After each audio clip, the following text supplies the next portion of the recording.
ሰላም ሰላም ጤና ይስጥልኝ ውድ የቲቶታይም ቤተሰቦች እንደምናችሁ። በዛሬው ቤታችን የምንመለከተው ኢንተርፕረነርሺፕ ክፍል 2 ይሆናል። ማለትም ታይፕስ ኦፍ ኢንተርፕረነርሺፕ ብለን የምንጀምረው የሚሆነው። ቪዲዮውን ስትጀምሩ ቪፒኤን አብርታችሁ መሆኑን እርግጠኛ ሁኑ።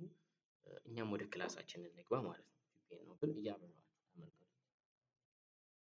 እሺ ታይፕስ ኦፍ ኢንተርፕረነርሺፕ አይነት እነማን ናቸው ታይፖቹ ካልን እንግዲህ ኢንዲቪዥዋል ኢንተርፕረነር የምንለው አለ ወይም ኢንትራፕረነር የምንለው አይነት ነገር አለ። ኢንዲቪዥዋል ኢንተርፕረነር ማለት ኢንዲቪዥዋል በራሱ አንድ ግለሰብን ይጠቁማል አይደለ? ለብቻ ኦውን ሂዝ ኦን ኢንዲፔንደንት ኦርጋናይዜሽን የራሱን ጥገኛነት የሌለው ኢንዲፔንደንት ኦርጋናይዜሽን የሚመራ ሰው ኢንዲቪዥዋል ኢንተርፕረነር ይባላል ማለት ነው። ኢንትራፕረነር ግን ስንል ከኢንዲቪዥዋሉ በተለየ መልኩ ዲፔንደንት ሆኖ ነው የምናገኘው። ምክንያቱም ኢንተርፕረነሪያል ወርኩን የሚሰራው ዊዝን ኤ ላርጅ ኦርጋናይዜሽን ስለሆነ ነው።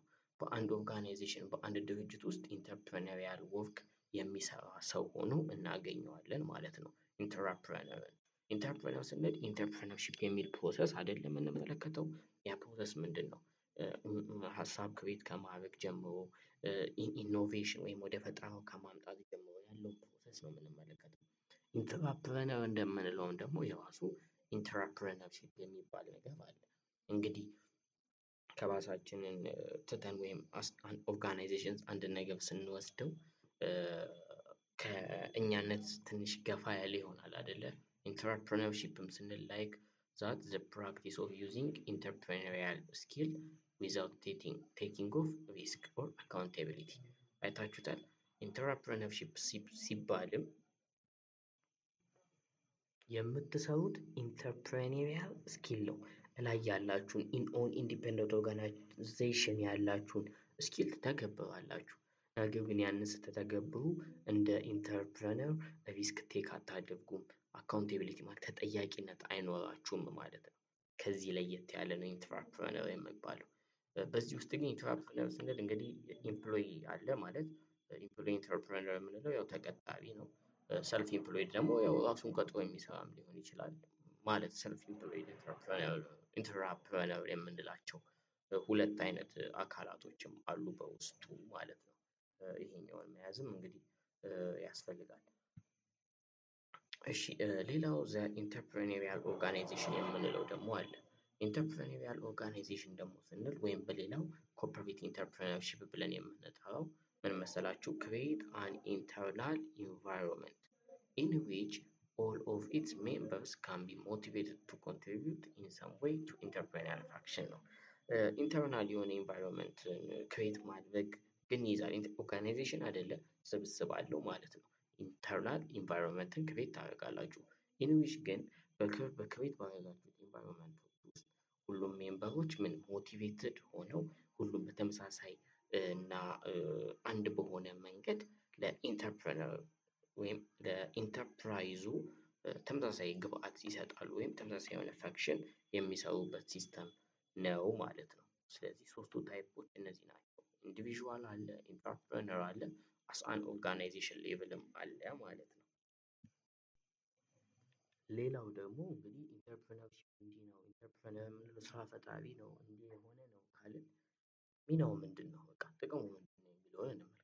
ጥቅሙ በኢኮኖሚክ ዴቨሎፕመንት ላይ ኢኮኖሚ የሚያመጣው ጥቅም አለ ስንል አዎ፣ እሺ ጥቅሙስ ምንድን ነው የሚለውን ነገር የምንመለከት ይሆናል ማለት ነው። አሁን እሺ የመጀመሪያው ኢምፕሩቭመንት ኢን ፐር ካፒታል ኢንካም። ፐር ካፒታል ኢንካምን ምን ይላል? ይጨምራል። ፐር ካፒታል ኢንካም አደገ ማለት ዌልዝ ጀነሬሽን ወይም ሀብት ክሬት ይደረጋል ማለት ነው። እዚህ ጋር አንድ ሀሳብ ልጨምርላችሁ። እንግዲህ በፊት ከነበረውና አሁን ካለው ደረጃ ከተመለከትን ሞጁላችሁን ከተመለከታችሁት የሚያስቀምጠው አንድ ሀሳብ አለ። ለምሳሌ በ476 ዓመተ ምህረት በሮም ውስጥ ምንም አይነት እድገት የለም ነበር። ነገር ግን እንዲህ እየተሻሻለ በ1800 አካባቢ ስትመለከቱ በ200% ማደጉን ታያላችሁ። በ1900 ደግሞ ብቻ በጣም ከፍ እያለ ወደ 740% ድረስ እድገት ማሳየቱን ትመለከታላችሁ።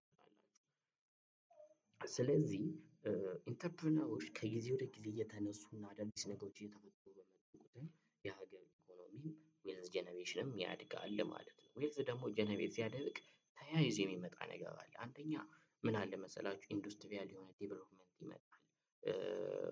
ስራ አጥነት ይቀንሳል። ብዙ ነገሮችን ነው ይዞ የሚመጣው።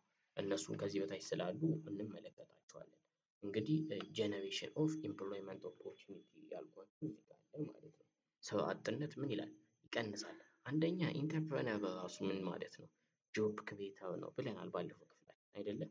ስለዚህ ጆብን ክሬት ማድረግ የሚለውን ይይዛል ማለት ነው። ሶስተኛው ኢንስፓየር አዘርስ ቱዋርድ ኢንተርፕረነርሺፕ ነው። ኢንተርፕረነሮች እንግዲህ እኔ ብቻ የሚሉ አይደሉም ማለት እነሱ ስራ ፈጣሪ በመሆናቸው ሌሎች እንዲሆኑ የሚያነሳሱ ሰዎች ናቸው። ይሄኛው ነገር አለ። ኢንተርፕረነር መኖራቸው ሚናቸው ይሄኛው ነው። ሌላው ባላንስድ ሪጅናል ዴቨሎፕመንት ነው።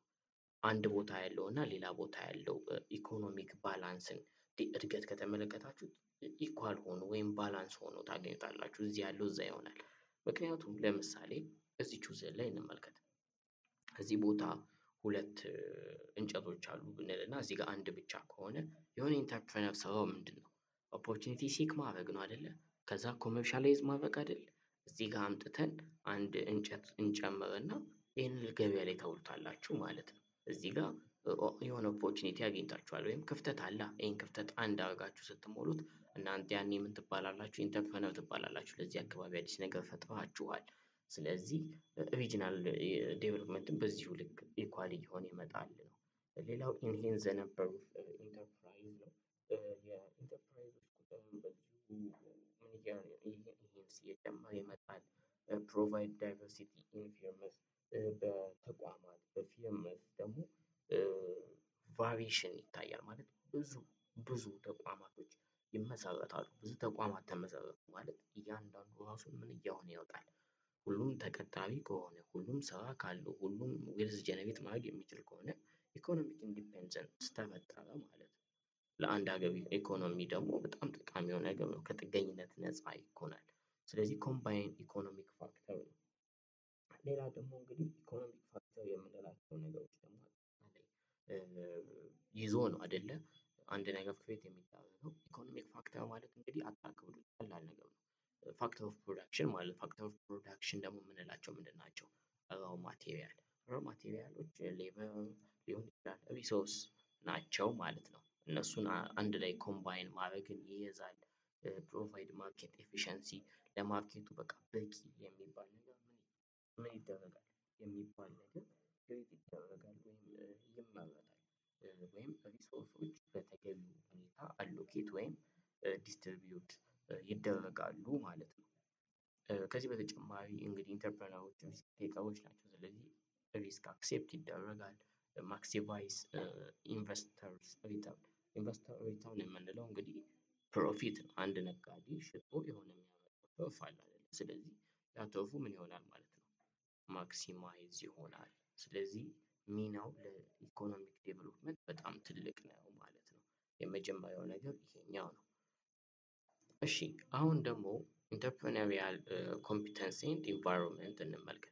እንግዲህ ኢንተርፕረነሪያል ማይንድ ሴት ስንል ኢንተርፕረነር የሚሆነው ማለት ሁ ቢካምስ አን ኢንተርፕረነር የሚል ሀሳብ አንስተን ነው የምንጀምረው። ማን ነው ኢንተርፕረነር የሚሆነው? ምን አይነት ሰው ነው ኢንተርፕረነር የሚሆነው የሚለውን ስንመለከት እንግዲህ ዘ ያንግ ፕሮፌሽናል እንይዛለን። ፕሮፌሽናል ማለት ምን ማለት ነው? ሃይሊ ኢዱኬትድ የሆነ ፐርሰን ነው አይደለ? ያንግ የሆነ ፕሮፌሽናል አዲስ ትኩስ ጉልበት ያለው። ከዚህ በተጨማሪ ዘ ኢንቬንተር ነው። አዲስ ነገርን መፍጠር የሚችል ሰው ነው። ሶስተኛው ደግሞ እንግዲህ ዘ ኤክስክሉድድ ነው። ኤክስክሉድድ አንዳንድ ጊዜ ችግሮች በራሳቸው ለሆነ ነገር መንገድ የሚከፍቱ ሆኖ አይደለ የምናገኛቸው። እንግዲህ ኤክስክሉድድ ሲሆን ምንም ነገር እንግዲህ የተዘጋ ነው ማለት አንችልም። አንዱ ሲዘጋ ሌላ አማራጮች ደግሞ በዛው ልክ ምን እያሉ ነው? እየተከፈቱ ነው የሚሄዱት። ስለዚህ አዳዲስ መንገዶችን የሚፈጠሩትም ምን ሲሆን ነው መሰላችሁ? ለዚህኛው አሪፍ ምሳሌ ቢል ጌትስ ሲጠየቅ የሆነ የመለሰው መልስ አለ። ለጎበዞች ከባድ ስራ ከምሰጥ ይልቅ ለሰነፎች ከባድ ስራ መስጠትን እመርጣለሁ። ምክንያቱም ሰነፎች ከባድ ስራ መስራት ስለማይፈልጉ ያንን ለማድረግ የሆነ መንገድን ይፈጥራሉ ይላል። አያችሁ ኤክስክሉድድ ነው። ከዛ ያንን ለማቅለል ብለን አዲስ መንገድ እንፈጥራለን። ኢንቨንተር ኢንተርፕረነር ሆነን ማለት ነው። እሺ ኢንተርፕረነር ውስጥ እንግዲህ ኢንተርፕረነር ማይንድ ሴትን ከተመለከትን ምን አይነት ማይንድ ሴት ነው መኖር ያለበት የሚለውን ደግሞ እንመልከት። ምን አይነት ማይንድ ሴት ነው? ወደ አራት ትላልቅ ሀሳቦችን እንመለከታለን ለዛሬ። የዛሬ ቆይታችን በዚህ ያበቃል ማለት ነው። የመጀመሪያው እንግዲህ ኳሊቲ ኦፍ ኢንተርፕረነር የምንላቸው ሰዎች ምን አይነት ኳሊቲ ያላቸው የሚለውን እንመልከት።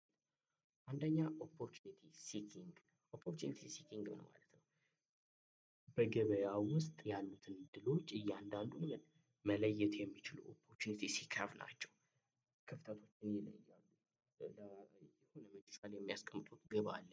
በዛ ውስጥ ደግሞ የተለያዩ ችግሮችን ለመፍታት የሚሄዱ ሰዎች ናቸው። ሌላው ፕሪዘርቪንግ ነው። ፕሪዘርቪንግ ምን ማለት ነው? ታክቶ መስራት ወይም አንድ ነገር ላይ ጸንቶ መቆየት ነው። ለዚህኛው ቶማስ ኤዲሰን በብዛት ይጠቀሳል። ቶማስ ኤዲሰን አምፖሉን ሲፈጥር ስንት ጊዜ ነው ተሳስቷል? 999 አካባቢ አይደል ተሳስቶ ነው በአንድ ሺህ ሰራ የሚባለው። ስለዚህ 999 ጊዜ ሳይታክት አንድ ነገር ጠንክሮ ሰርቷል ማለት ነው። ኳሊቲያቸው ነው በቃ ይሄ። ከዚህ በተጨማሪ ግን ሪስክ ቴኪንግ ናቸው። ምንም መጣ ምንም ሆነ ኃላፊነትን የሚወስዱ ያ ግን ካልኩሌትድ የሆነ ሪስክ ዝም ብሎ አይደለም። ሌላው ዲማንዲንግ ፎር ኤፊሸንሲ ኤንድ ኳሊቲ ነው። ዲማንዲንግ ፎር ኤፊሸንሲ ኤንድ ኳሊቲ እንግዲህ ኳሊቲ የሆነ እቃ ምን የሚያቀርቡ ኤፊሸንሲ ደግሞ ማለት እንግዲህ ምን የሚል ሀሳብ አለው መሰላችሁ? በትንሽ ኢፈርት ጥራት ያለውን ነገር ከማምረት የተያያዘ ነው።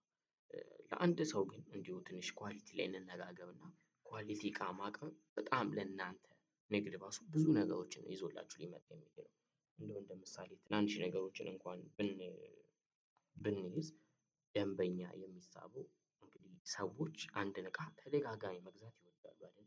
በተደጋጋሚ አጌን ኤንድ አጌን። ስለዚህ ይሄኛው ምን ያደርጋችኋል? እምነት ከገነባችሁ በኳሊቲ እቃ ምን ይሆናል ማለት ነው? ኢንክሪዝ ኢን የማርኬት ሼር በገበያ ውስጥ ያላችሁ ሼር ኢንክሪዝ ያደርጋል ያድጋል። ያኔ ምን መጣ ማለት ነው? ቤተር ፕሮፊቴብል ትሆናላችሁ ማለት ነው። ወይም ፕሮፊታችሁ ኢንክሪዝ ይሆናል ያድጋል። በምታቀርቧቸው ጉድ እና ሰርቪስ ፕሮዳክቶች ማለት ነው። ይህ ሁሉ ነገር ግን ታዲያ ሲሆን ከዚህ በተጨማሪ እነ ሶሻል ሪስፖንሲቢሊቲያችሁን የምትወጡም ከሆናችሁ ሶሻል ሪስፖንሲቢሊቲ ማለት ደግሞ እንግዲህ ከመንግስት የሚመጡ የተለያዩ ነገሮች ሊኖሩ ይችላሉ። ወይም ደግሞ መንግስት የሚያስቀምጠው የጥራት ደረጃ ማሟላት ከቻላችሁ ሪስፖንሲቢሊቲያችሁ ነው። ማህበራዊ የሆነ ኃላፊነታችሁ ነው። ምክንያቱም ኳሊቲ የሆነ ነገር ስታቀርቡ ማለት ነው።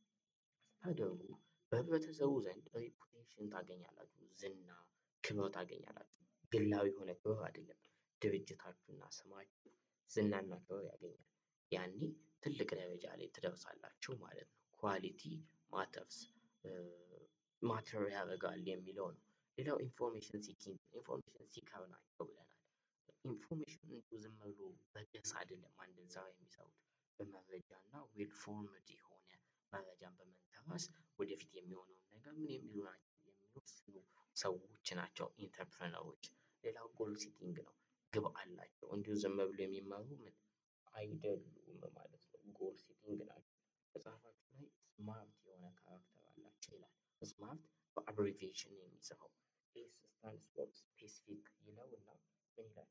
ግሬት ጎል አር ዌል ዲፋይንድ ስፔሲፊክ የሆነ ጎል አላቸው ነው።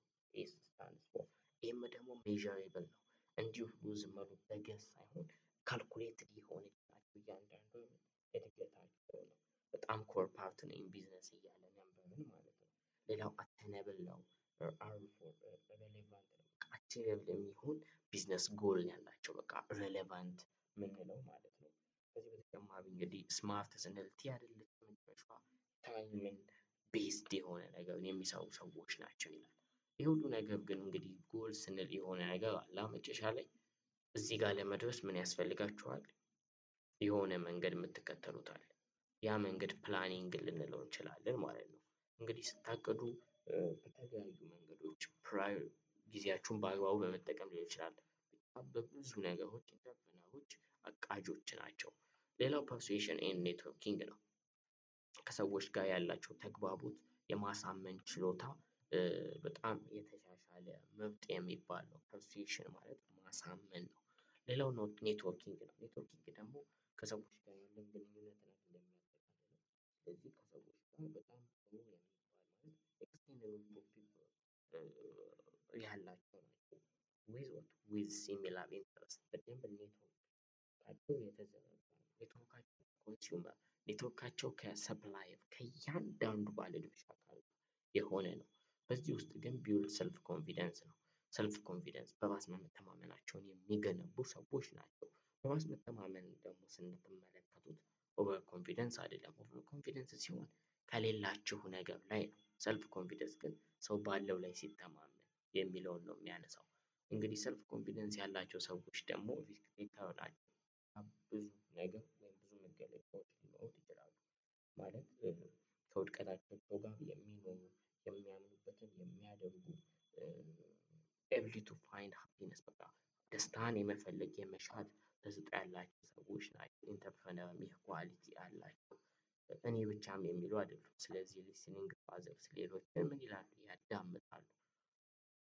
እንግዲህ ሊደርሺፕ እንደመሆናቸው መጠን ይህንን ነገር አንዳንድ የተለያዩ ታስኮችን ለተለያዩ ሰዎች ያከፋፍላሉ። ማለት አንተ ይሄንን ስራ፣ አንተ ይሄንን ስራ፣ አንተ ይሄንን ስራ ማለት ነው አይደለ? ዴሞንስትሬቲንግ ያደርጋሉ። በቃ ኃላፊነት ሊደርሺፕን ይከፋፍላሉ ማለት ነው። እስካሁን ያየናቸው 14 ቶፒኮች ኳሊቲስ ኦፍ ኢንተርፕረነርሺፕ የሚለውን ነው የሚይዙልን። አሁን ደግሞ እንግዲህ ኢንተርፕረነራል ማይንድ ሴት ላይ ስንነጋገር ኢንተርፕረነራል የሆነ ስኪል ወይም ክህሎቶችን ልናነሳ ይገባል። እነሱ ነገሮች ነው የምንመለከተው። እስካሁን ባየናቸው ነገር ኢንተርፕረነር ምንድን ነው ብላችሁ ዲፋይን ልታደርጉልኝ ትችላላችሁ አይደለ? ምን እያላችሁ? ኢንተርፕረነር ማለት who has a good business idea or አይዲያውን ካን ተርን ዛት አይዲያ ኢንቱ ሪያሊቲ ያለውን ሀሳብ ያለውን ነገር ወደ እውነታ ወደ መሬት ላይ ማውረድ የሚችል ሰው ነው ትሉኛላችሁ። ይህንን ግን ለማድረግ ሁለት አይነት ክህሎት ያስፈልገዋል። አንደኛው ጀነራል ማኔጅመንት ስኪል ስንለው፣ ሁለተኛው ደግሞ ፒፕል ማኔጅመንት ስኪል ብለን እንጠራዋለን። ጀነራል ማኔጅመንት ስኪል በሚባለው ስትራቴጂ፣ ፕላኒንግ እያሉ የተለያዩ ነገሮች ያስቀምጣሉ። እነሱን አንድ በአንድ ተንተን ለማድረግ እየሞከርን እንይ። የመጀመሪያው ስትራቴጂ ምን ስኪል ነው አይደል የሚለው። ስትራቴጂ ስኪል ማለት ኤቢሊቲ ቱ ኮንሲደር ማርኬት አስ ኤ ሆል አጠቃላይ ገበያውን ምን ማለት መረዳት መቻል አስ ኤ ሆል መረዳት መቻል ስትራቴጂ ነው። ስትራቴጂ ግን ብቻውን ምንም አያደርግም። ፕላን ማድረግ አለባችሁ። ያወቃችሁትን አስ ኤ ሆል የተረዳችሁትን ገበያ ምን ማድረግ ዋት ዊል ቢ ኢን ዘ ፊውቸር ወደፊት ምን ይመጣል እያላችሁ ፕላን ታደርጋላችሁ መንገዳችሁን ማለት ነው። ዘን ማርኬቲንግ ስኪል ደግሞ የሚባል ነገር አለ። ማርኬቲንግ ማለት አንድን ነገር የመሸጥ ጥበብ ብቻ ሳይሆን ከዚህ በፊት የነበሩ ፕሮዳክቶች በምን ሁኔታ ተሸጡ፣ በምን ሁኔታ ቀረቡ፣ እንዴትስ መሆን ምን አለበት እያላችሁ ታስቀምጣላችሁ። ማርኬቲንግ ስኪል ነው። በዚህ ሁሉ ፕሮሰስ ውስጥ ደግሞ ገንዘብ የሚባል ነገር ይንቀሳቀሳል። ገንዘብ ላይ ያላችሁ አቋም እንዴት ነው ከተባለ ስኪል ሊኖራችሁ ይገባል። ስለዚህ ፋይናንሻል ስኪል ስንል ምን ይሆናል ማለት ነው? it is ability to manage what monetary it is ability to manage what money ገንዘብን ማኔጅ የማድረግ ችሎታ ይሆናል ማለት ነው። በዚህ ውስጥ እንግዲህ ስኪላችሁ ወይም የሆነ ኢንተርፕረነርሺፕ ወይም የሆነ ኢንተርፕረነር የሆነ ስራ ጀምሮ እስኪጨርስ ድረስ የሆነ ምን አለ ማለት ነው፣ የሆነ ስራ አለው። ታዲያ ይህንን ነገር ፕሮጀክት ነው ልንለው አንችልም? እንችላለን አይደለ? ይህ ፕሮጀክት ታዲያ ስኪል ያስፈልገዋል። ምን አይነት ስኪል ካላችሁ ኤብል ቱ ኦርጋናይዝ ፕሮጀክትስ ሊሆን ይችላል። የሆኑ ፕሮጀክቶች ኦርጋናይዝ የማድረግ ምን ችሎታ። ከዚህ በተጨማሪ ጊዜዎችን በአግባቡ የመጠቀም ምን ችሎታ ያስፈልገዋል ማለት ነው። እነዚህ ነገሮች በጀነራል ማኔጅመንት ውስጥ ይካተታሉ። ሌላው ግን እንዲሁ ፒፕል ማኔጅመንት ስንል ከሰዎች ጋር ያላችሁ ነገር እንዴት ነው ራሱ ቃሉ እንኳን ስለሚነግሯችሁ። አንደኛው ኮሚኒኬሽን ስኪል ነው፣ የመግባባት ችሎታ። አይዲያንን ሀሳብና አስተያየታችሁን እንዴት ምን ከሰዎች ጋር ምን ትላላችሁ ትለዋወጣላችሁ የሚለውን ይይዛል። ሊደርሺፕ ስኪል ደግሞ የአመራር ችሎታ ነው። ሊደርሺፕ እንደው ዝም ብሎ ሂዱ ቀጥሉ ማለት ብቻ ሳይሆን ሌሎች እንዲሰሩ ሞቲቭ የማድረግ በንቃት እንዲሰሩ ማድረግ በዚህ ውስጥ ምን አለ? በሊደርሺፕ ውስጥ ሞቲቬሽን ስኪል አለ። ሰዎች በደንብ ከልባቸው ሆነው እንዲሰሩ ማድረግ መቻል። ሌላው ደግሞ ምን አለ? ዴሊጌሽን ስኪል አለ አይደለ? ዴሊጌት ማለት እንግዲህ መከፋፈል፣ መመዳደብ አይደለ ትርጉሙ። ዴሊጌሽን ስኪል ማለት ቅድም ላይ ምን ብለናል? ከዚህ በላይ በተነጋገርነው ውስጥ ዴሞንስትሬቲንግ የሆነ ሊደርሺፕ ነው ብለን የለም?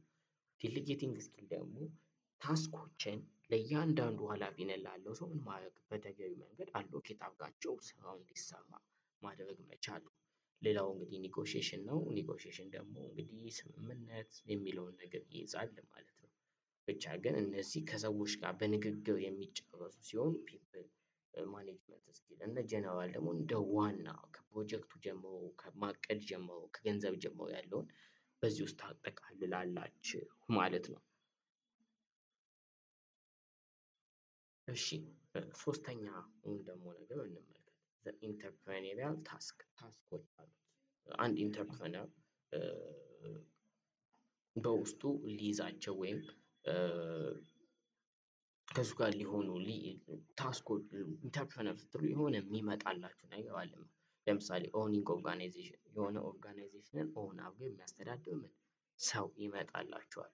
ፋውንዲንግ ኒው ኦርጋናይዜሽን አዳዲስ ኦርጋናይዜሽኖችን ምን የሚፈጥር የሚያገኝ ምን ሰው ይመጣላችኋል። ከዚህ በተጨማሪ ብሪንጊንግ ኢኖቬሽን ቱ ማርኬት ለገበያው የተለያዩ ፈጠራዎችን አዳዲስ ኒው በሆኑ መንገዶች አዲስ በሆኑ ነገሮች የሚያመጣ ሰው ሊሆን ይችላል። አይደንቲፊኬሽን ኦፍ ማርኬት ኦፖርቹኒቲ በገበያ ውስጥ ያለውን ክፍተት እያንዳንዱ ነገሮች ምን የሚል የሚረዳ ኦፖርቹኒቲ ሲከር የሆነ ሰው አፕሊኬሽን ኦፍ ኤክስፐርታይዝ በአንድ ነገር ላይ ኤክስፐርት ማድረግ የሚችል ፕሮቪዥን ኦፍ ሊደርሺፕ መምራት የሚችል እንዲሁም ዘ ኢንተርፕረነር አስ ኤ ማናጀር ማኔጅ ማድረግ የሚችል ሰው ይሆናል ለማለት ነው። ማኔጅ ማድረግ የሚችል ሰው እዚህ ጋር ግን ኦውኒንግ ኦርጋናይዜሽን ስንል ሁለት አይነት ሊሆን ይችላል ማለት ኢንቨስተር ይሆናል ለራሱ ኦውኒንግ ኦርጋናይዜሽን ሲሆን አንደኛ ራሱ ኢንቨስት አድርጎ ድርጅቱን ይጀምራል። አስዌላስ ደግሞ ማናጀር ይሆናል ለራሱ ድርጅት ማለት ሁለት አይነት ፕሮቪዥኖችን ይይዛል። በዚህ ሁኔታ በአጠቃላይ ግን አንድ ኢንተርፕረነር እነዚህ አይነት ነገሮች ውስጥ ታስኮቹ ናቸው። በቃ የራሱ ድርጅት ሊኖረዋል አዳዲስ ኦርጋናይዜሽኖች እያልን ልንጠቅስለት እንችላለን ማለት ነው። እንግዲህ ለዛሬ የመጨረሻ ብለን ያስቀመጥነውን ወይም በአራተኛ ደረጃ የምንመለከተውን ዌልዝ ኦፍ ዘ ኢንተርፕረነር የኢንተርፕረነሮች ሀብት አለ አይደለ? የኢንተርፕረነሮች ምን አለ? ሀብት አለ ማለት ነው። ሁ ቤኔፊትስ ፍሮም ዘ ኢንተርፕረነርስ ዌልዝ ነው። ከዌልዛቸው ማን ተጠቃሚ ነው? ከኢንተርፕረነሮች ዌልዝ ሁ ቤኔፊትስ ማን ጥቅም ያገኛል? እንግዲህ ምን ይለናል መሰላችሁ? ኖ ኢንተርፕረነር ወርክስ ኢን ኤ ቫኪዩም ማንም ስራ ፈጣሪ በቫኪዩም ውስጥ አይደለም የሚሰራው፣ በወና ቦታ አይደለም የሚሰራው። ስለዚህ እያንዳንዱ የሚሰራው ስራ ተችስ ዘ ሊቭስ ኦፍ መኒ ፒፕል የእያንዳንዱን ህይወት የእያንዳንዱን ቤት ህይወት ምን ይላል? ይነካል ይለናል። ምን ማለት ነው? እናንተ አሁን ባላችሁበት ወይም እናንተ በምትማሩበት ግቢ የሆነ አንድ ኢንተርፕረነር ወይም የሆነ ተማሪ የሆነ አዲስ ነገር ቢፈጥር እያንዳንዱ ጋር ይመጣል። ለምሳሌ ሰው ቀጥሮ የሚያሰራ ከሆነ ኢምፕሎዩን ራሱ ሰውየውን ኢንቨስተሩን አቅርቦት የሚሰጡትን አጠቃላይ ነገሩን ይይዛል። እነማን ናቸው የሚለውን እንመለከታለን። እነዚህን ግን እንደው ጠቅለል አድርገን ስም እንስጣቸው ከተባለ ስቴክ ሆልደር የሚል ስም ያገኛሉ። ስቴክ ሆልደር የሚል ስም ያገኛሉ። ስለዚህ ቤኔፊትስ ፍሮም ኢንተርፕረኒያል ዌልዝ እነማን ናቸው ስንል የመጀመሪያዎቹ ኢምፕሎይ ናቸው። ኢምፕሎይ ማለት ተቀጣሪ አይደለም። ያላቸውን ጉልበት ይሰጡና ገንዘብ ይቀበላሉ። ስለዚህ ከሰው ተጠቃሚ ሆኖ አልሆኑም ሆነዋል። ኢንቨስተር ደግሞ አለ። ኢንቨስተር ምንድን ነው? ስራውን እንዲጀምር ምን የሚያመጣ ነው። ስለዚህ ብድር ሊሰጥ ይችላል። የተለያዩ በገንዘብ ብቻ የሆነ ነገር ያበረክታል። ከዛ በኋላ ላይ ምን ያገኛል? ኢንተረስት የሚባለውን ነገር ፕሮፊት ያመጣል ማለት ነው። ካፒታሉ ፕሮፊት ያመጣል፣ ኢንተረስት ይኖረዋል። ዘንድ ሰፕላየር ደግሞ የምንላቸው አካላቶች ደግሞ አሉ። ሰፕላየር ታዲያ የምንላቸው አቅራቢዎች ናቸው አይደለ? አንድ ሰው ዝም ብሎ ከመሬት ተነስቶ አንድን ነገር ክሬት አያደርግም። የሆነ ኢንፑት ያስፈልገዋል። ያ ኢንፑት ደግሞ የሚመጣው ያንን ኢንፑት ከሚያቀርቡ ሰዎች ነው። እነዛ ሰፕላየሮች ይባላሉ። እነሱ ያላቸውን ኢንፑት ሲሸጡ በምትኩ ገንዘብ ያገኛሉ። ታዲያ ተጠቃሚ ሆነዋል አልሆኑም? ሆነዋል። በተመሳሳይ ኮንሱመር ወይም ተጠቃሚዎች አውትፑት የሚደርሳቸውንም ሰዎች ከተመለከታችሁ ሱቅ ሄዳችሁ የሆነ እቃ ትገዛላችሁ አይደለ? ኮካ ገዛችሁ ሱቅ ሄዳችሁ እንበል። ኮካ ሄዳችሁ ስትጠጡ የሆነ እርካታን ታገኛላችሁ፣ ወይም ውሃ እንበለው ውሃ ስትጠጡ እርካታ ታገኛላችሁ። ስለዚህ እናንተ ለኢንተርፕረነሩ ገንዘብ ሰጣችሁ፣ በምትኩ ሳቲስፊኬሽን ምን አገኛችሁ? ወሰዳችሁ። ስለዚህ ቤኔፊት አግኝታችኋል አላገኛችሁም? አግኝታችኋል። ሎካል ኮሚኒቲንም በሉት በእናንተ አካባቢ የሆነ ስራ ወይም የሆነ ድርጅት ቢመሰረት በአካባቢው የሚኖረውም ሰው በዛው ልክ ምን ይሆናል? ተጠቃሚ ይሆናል። የእያንዳንዷን ቤት ያንኳኳል ማለት ይሄኔ ነው። ገቨርንመንትን በተጨማሪ እንደ ሀገር አስቡት። እንደ ትናንሽም ብትሆን ከታክስ በሉት ከተለያዩ ነገር በሉት መንግስት ጥቅም ያገኛል ለማለት ነው። ስለዚህ አንድ ኢንተርፕረነር ለሀገር በጣም ይጠቅማል የሚባለው የእያንዳንዱን ቤት ስለሚያንኳኳ ነው። እያንዳንዱን አካል ስለሚነካ ነው። በሀገር ደረጃ ደግሞ ብዙ ኢንተርፕረነሮች በመጡ ቁጥር ሀገርም እድገቷ በዛው ልክ ይሆናል ማለት ነው። ስለዚህ who benefits from the entrepreneur's wheels ከተባላችሁ እያንዳንዱ አካል ብላችሁ መመለስ ይቻላል ማለት ነው። እሺ ለዛሬ የነበረን ቆይታ እዚህ ጋር እናብቃውና በቀጣይ ኢንተርፕረነርሺፕ ኢንቫይሮንመንት አካባቢው ምን ይመስላል የምትል አጠር ያለች እና ቆንጆ ቆይታ የሚኖረን ይሆናል ማለት ነው። ዛሬ ቪዲዮ ወደ 26 ደቂቃ አካባቢ ስለሆነ ለዛሬ ይበቃናል። አብራችሁን ስለቆያችሁ እናመሰግናለን። ነገር ግን ቪዲዮውን በቪፒኤን ያላያችሁ ልጆች በቀጣይ ስትመለሱ በቪፒኤን ማየታችሁን እንዳትረሱ። ከዚህ በተጨማሪ ግን ሰብስክራይብ በተኗን እየነካችሁ፣ ምክንያቱም አብዛኛው ይህን ቪዲዮ የሚመለከተው ሰው ሰብስክራይብ እያደረገ ስላልሆነ ማለት ነው። ኦፍላይን ሆናችሁ የምታዩት ከሆነ በቀጣይ ኦንላይን ስትገቡ ሰብስክራይብ ማድረጋችሁ እንዳትረሱ። ቻው ቻው።